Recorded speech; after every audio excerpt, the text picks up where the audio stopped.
Bueno, ante todo, agradecer a los compañeros del equipo del Ministerio. Yo, como siempre les digo, soy modelo 62. Tengo en septiembre de este año, cumplo 37 años de labor docente. He trabajado en todos los niveles y modalidades del sistema educativo y debo decir con mucho orgullo que este Congreso es un poco lo que soñamos como maestros. Poder debatir en todo el territorio nacional los problemas centrales de la educación sin ningún tipo de cortapisas, poder plantear aspectos críticos y que eso alimente la propia práctica pedagógica. Hoy, este Congreso Pedagógico es la concreción de un sueño de muchos años de maestros de los cuales mi generación forma parte de manera orgullosa. Mira, y se te olvidó decir que eres padre y representante de estudiantes de todos los niveles del sistema, desde preescolar hasta posgrado. Sí. Sí, dilo, ¿cierto? Tengo la fortuna de ser padre de 7 hijos, desde el doctorado hasta el maternal. Entonces eso también me da una visión integral de los procesos educativos. Ajá. Bueno, los compañeros que me precedieron de la solidaridad internacional lo llenan a uno de mucha energía, porque a veces nosotros en medio de esta batalla que estamos librando a lo interno nos sentimos como un poco en una burbuja, que no vemos lo que está ocurriendo también en otras dimensiones, en otras latitudes, incluso en contravía a lo que aquí se está realizando. Cuando escuchaba a los compañeros colombianos, quería levantarme y decirles, compañeros, nosotros también somos herederos del movimiento magisterial colombiano de la década de los 80, ese movimiento tan combativo que nos enseñó, junto con Fals Borda, a trabajar en investigación-acción, con el cual descubrimos esa otra mirada de Paulo Freire ya por allá por los 80, cuando se refortaleció FECODE. En su momento tuvo un auge de los 80 que era expresión de luchas concretas, no sé hoy cómo está, pero era un momento histórico concreto. Sí, del movimiento pedagógico, de la revista Educación y Cultura, de ahí venimos nosotros, de esas raíces de intercambio, en el cual la frontera es simplemente un nombre y nosotros podíamos reunirnos con Fals Borda, con los compañeros del movimiento pedagógico y algunas veces también ellos nos acompañaron. Fueron momentos también duros desde el punto de vista político, fueron momentos de a luchar, fue el momento de la pacificación de compañeros del EPL, del ELN, la muerte de muchos compañeros, intento también de pacificación de la FARC y la cantidad de muertos que generó el intento de proceso de paz de la década de los 90, en la cual murieron muchos pedagogos también, muchos maestros que estaban involucrados y eran parte de la lucha. Cuando escuchaba a los compañeros de Suiza y escuchaba especialmente a la compañera, disculpa, se me olvidó el nombre, Ana, me recordaba que me correspondió el honor de ser quien trajo o le hizo la primera invitación a Alan Guth a Venezuela y lo presentó al comandante Chávez. Ella es militante de la corriente marxista internacionalista, que uno de los grandes dirigentes es el camarada Alan Guth. Un saludo para Alan, por favor.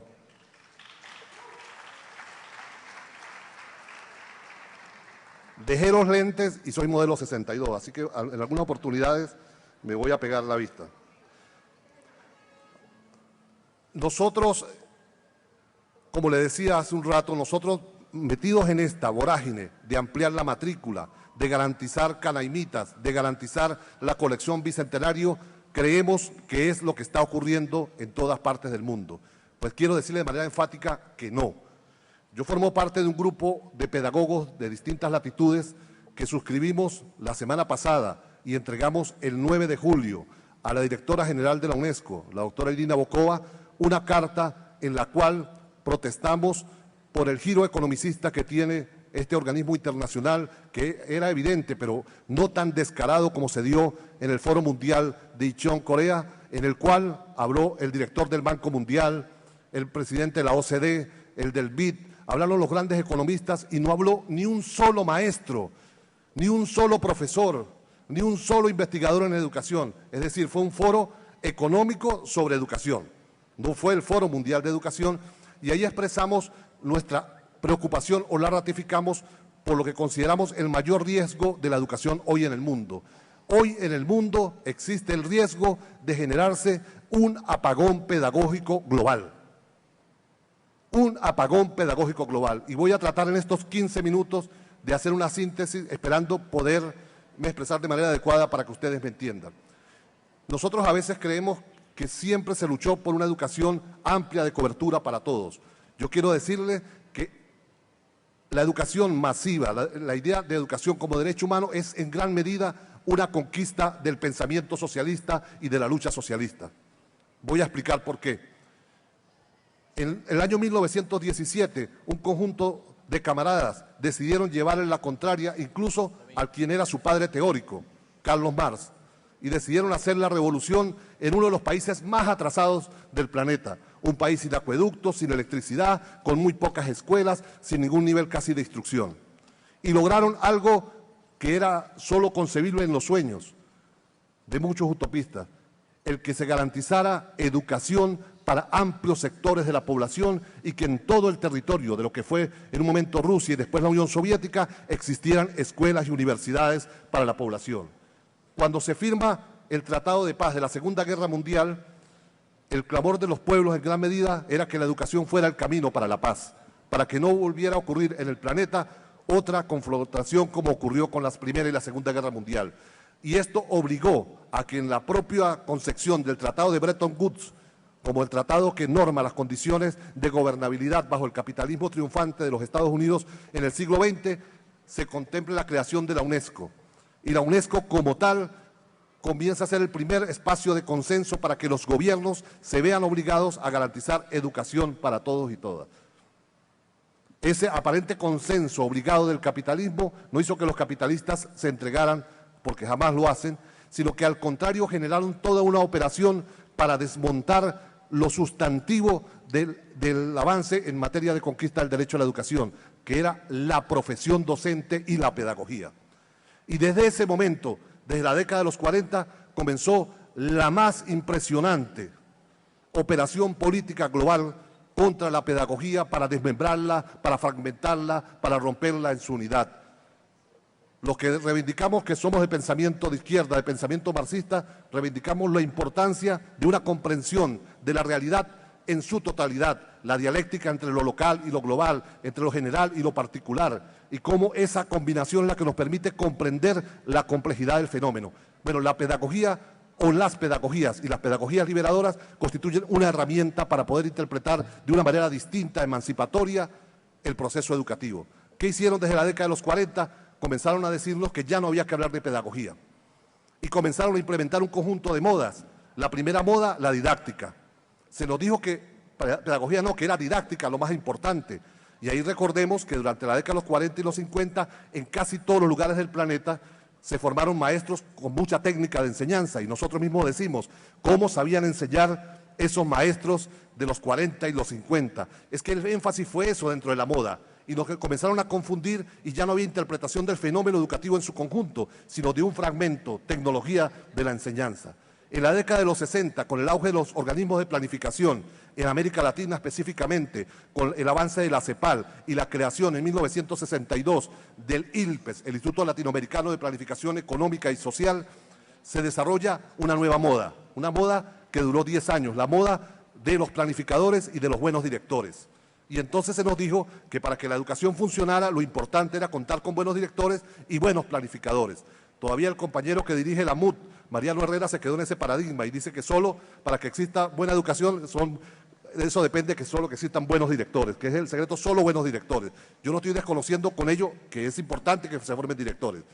Lo que estoy diciendo es que el énfasis fue dirección y planificación y pues comenzó a pasar la didáctica, la evaluación a un segundo plano. En la década de los 70 vino la moda de la evaluación, que llegó a diferentes velocidades en nuestros planetas, en los distintos países del planeta. Y ahí nos metieron una polémica sobre el quantum y la letra. Y nos desviaron del objetivo central, que era volver a recomponer la pedagogía como capacidad interpretativa de la realidad del hecho educativo. Y llegamos al exabrupto, y ustedes lo saben muy bien, que nosotros en muchos de nuestros países implementamos incluso evaluación cualitativa, y cuando un representante, y ahí hablo como representante, ya no como docente, le pregunta, mire, mi hijo sacó C, ¿qué es eso? Muchos como docentes decimos, no se preocupe, A es 20, 19 y 18. B es 17, 16 y 15. Porque todavía es una polémica no saldada. Es el quantum a veces hecho número. Es parte de esa polémica, pero nos metieron y no, se nos olvidó la complejidad del proceso educativo y a partir de los 80 entramos en la nueva moda.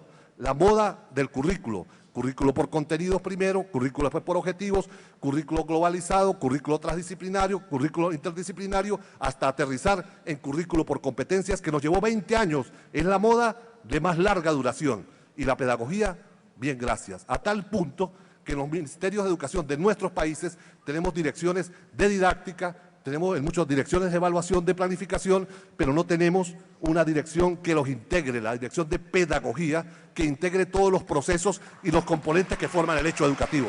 Esa es una deuda. Aquí tenemos un viceministerio. Bueno, pero falta, o sea, que entienda la complejidad. Venezuela avanza hacia la resolución de ello, pero si revisamos la dinámica, no es, incluso en los departamentos a veces están sueltos en distintos viceministerios. Bueno, y ahora vino la nueva moda, la moda de los sistemas de evaluación.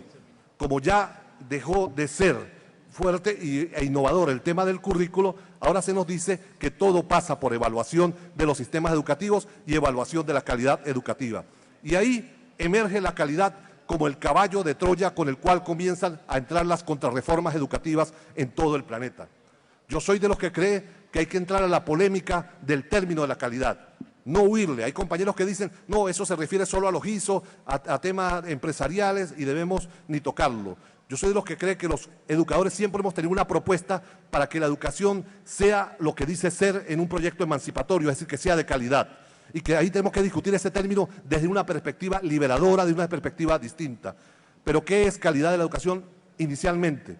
Ya insisto, aquella educación que definen sus propios pueblos en sus normas jurídicas, en sus constituciones, en sus leyes de educación. Es decir, lo primero, defender la autonomía, la soberanía que tienen los países para decirse el tipo de educación que quieren.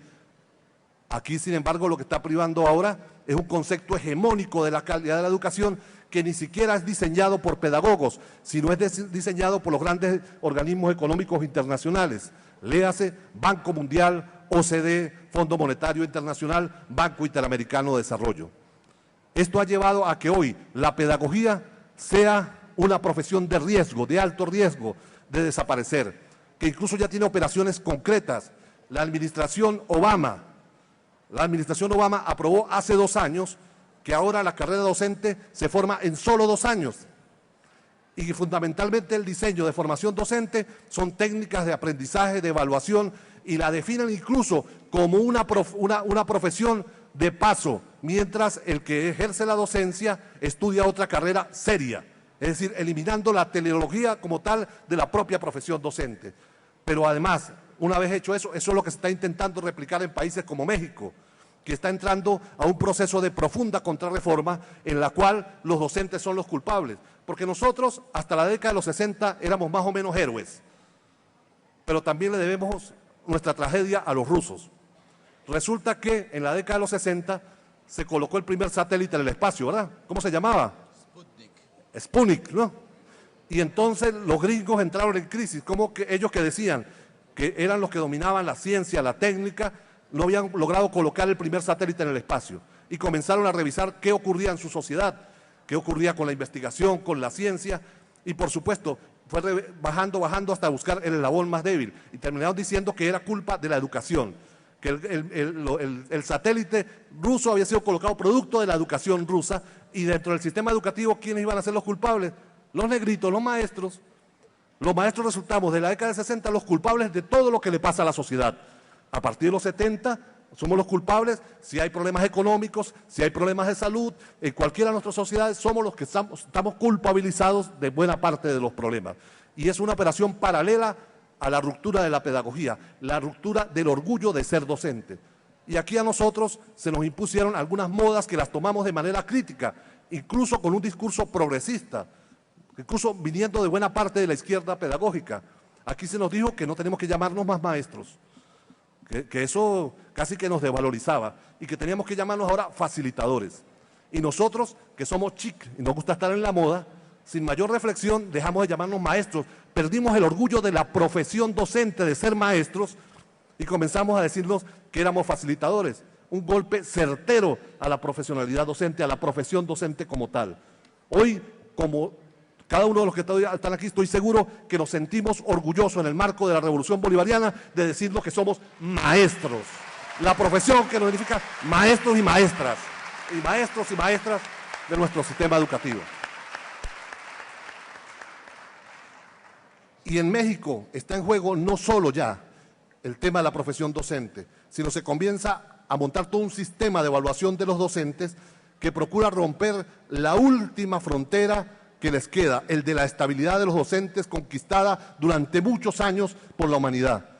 Comenzó, es justo decirlo, un año antes en los Estados Unidos con el famoso caso Vergara, el caso aquel en el cual un estudiante decidió demandar a su maestro porque lo consideraba de mala calidad. Y cosa rara, las grandes corporaciones editoriales decidieron ponerle abogados a ese muchacho y logró ganar la demanda, y el docente tuvo que ser retirado del sistema escolar norteamericano, el famoso caso Vergara, que incluso fue titulado en la revista Times, los docentes, las manzanas podridas del sistema educativo. El ataque a la estabilidad de los docentes como último bastión para romper con el tema de la educación y progenerarse el primer apagón pedagógico mundial. Si ustedes entran a la página del Banco Interamericano de Desarrollo, encuentran que ellos dicen, no lo está diciendo Luis Bonilla, ni el ministro, ni el viceministro, ni nadie de los que estamos acá, lo dice el Banco Interamericano de Desarrollo, que hay que invertir la pirámide de la enseñanza y que, dado el auge de las nuevas tecnologías y que buena parte de nuestros jóvenes y nuestros niños tienen acceso a teléfonos inteligentes, a tablets, ya no es necesaria la escuela, que aprendan por videos en los teléfonos, en las computadoras, que sus padres les ayuden a acompañar el proceso de aprendizaje y que la escuela se convierta en el espacio para evaluar. Eso lo está diciendo el Banco Interamericano de Desarrollo, que por cierto, ambos, el BID, la OCDE y el Banco Mundial, si ustedes entran a la página web de ellos también ven la desproporción de sus oficinas de educación.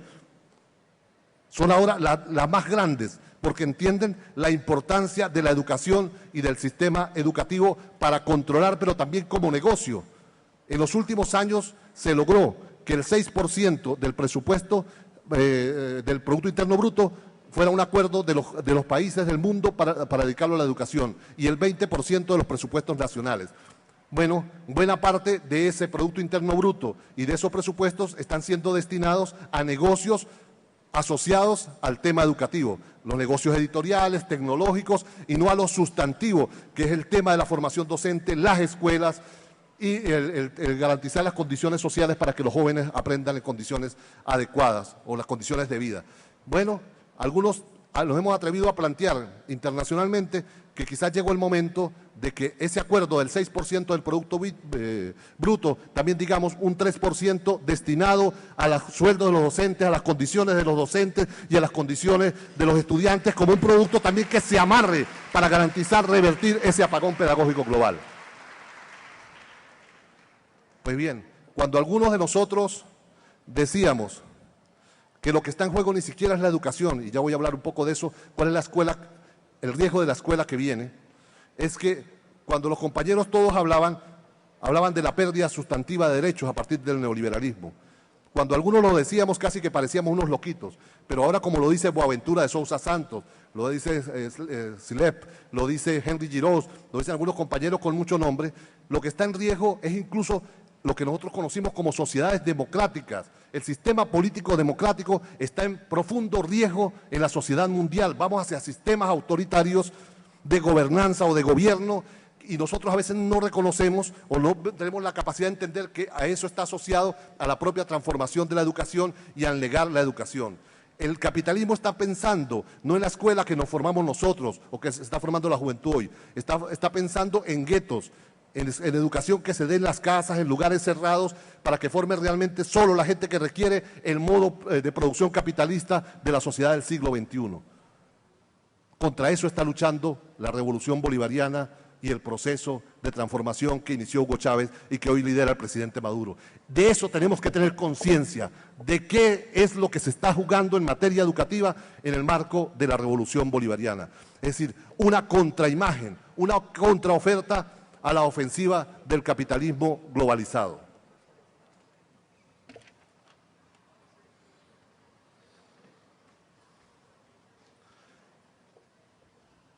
cómo lograr que este proceso realmente permita ser un faro. Nosotros tenemos que comenzar también a cambiar muchas cosas. Nosotros tenemos que comenzar a hacer lecturas adecuadas y este Congreso es parte de un cambio, así lo entiendo yo y me disculpa si lo estoy interpretando de manera errónea. Pero aquí incluso, yo lo he dicho en muchos eventos, yo que vengo de la escuela de Paulo Freire, que aprendí a leer a Paulo Freire siendo un joven, porque además comencé a militar a los 13 años, pero también Falsborda me ayudó a tener una lectura distinta y diferente de Paulo Freire, otra mirada del maestro Paulo Freire. De pronto yo escuché a muchos compañeros, muchos colegas decir que Paulo Freire había señalado que nadie enseña a nadie, que me dice que ya vaya cerrando, ya voy a cerrar, que nadie enseñaba a nadie ni nadie aprendía de nadie. Y yo que había leído las obras de Paulo Freire no la había leído así literalmente. Y entonces me volví a leerlas todas, volví a leerlas. No conseguí la expresión concreta. Le pedí entonces a Moacir Gadotti, quien fue secretario y alumno de Paulo Freire, y dirige en Brasil el Instituto Internacional Paulo Freire, es presidente honorario, que me mandara los textos en portugués. Él me dijo, ¿pero para qué si están traducidos? Yo le dije, bueno, que quería tenerlos como recuerdo. Me dio pena decir que quería volverlos a leer, a ver si era un tema de traducción. Me los envió y volví a leerlos en portugués y no conseguí la frase. Me puse a buscar en internet y no conseguí la frase así literal, tan contundente. Y un día entonces, el que busca encuentra, le pinché videos. Y en los videos había una última entrevista a Paulo Freire, en 2 partes. Y en la segunda parte le preguntan, palabras más, palabras menos, es cierto que nadie enseña a nadie y nadie aprende de nadie. Y Paulo Freire, no Luis Bonilla, dice, eso es una mala lectura de mis libros y una mala interpretación de pensamientos. Para que exista el proceso, dice Paulo Freire, pues, la invitación es a polemizar, para que exista el proceso de enseñanza-aprendizaje, debe existir un docente que sepa lo que va a enseñar y un alumno que esté dispuesto a aprender. Dice, lo que yo he dicho es que en esa interacción ambos aprenden y ambos reconfiguran su conocimiento y su pensamiento. A eso es muy distinto a que no estudiemos. Eso es totalmente distinto. Y eso reivindica el orgullo de ser docente, de ser maestro, de ser lo que más investiguemos, lo que más estudiemos, porque tenemos un compromiso de transformar la sociedad desde el conocimiento. Compañeros, como me pidieron que había que cerrar, yo simplemente quiero subrayar el hecho de que este Congreso y las deliberaciones que ustedes van a tener en los días subsiguientes, esta tarde y mañana, una parte importante sea que ustedes entiendan o vuelvan o recuerden o refuercen que lo que está en juego no es solo la revolución bolivariana en materia educativa. Lo que está en juego es una apuesta por un modelo educativo contrahegemónico al modelo capitalista que hoy pretende ser el imponente en cualquier sociedad del mundo. Chávez vive, la lucha sigue.